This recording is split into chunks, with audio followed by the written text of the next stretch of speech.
Welcome to Not Milk Never Milk. Subscribe if you're lactose intolerant. You start by confirming your device meets minimum requirements and that you have a Duolingo account. Once done, open App Store or Google Play and sign into the same account email you use for Duolingo. Make sure there is enough storage and that in-app purchases are permitted so downloads succeed. This first step prevents failures later and saves time. It also ensures progress sync if Duolingo Chess connects to your existing profile. Next, head into the App Store and search precisely for Duolingo Chess, checking the developer name to avoid clones. Tap Install or Get and accept only the permissions necessary for the app to run.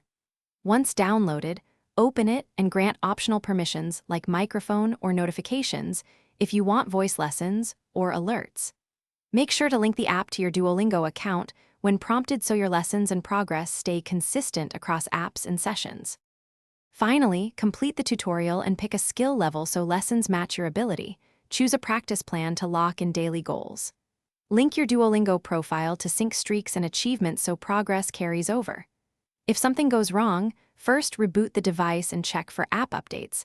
Next, try logging out and back in, and as a last resort, uninstall and reinstall. If reconnecting fails, make sure your network is stable and your account credentials are. Thanks for watching. If this was helpful, leave a like and consider subscribing. See you next time.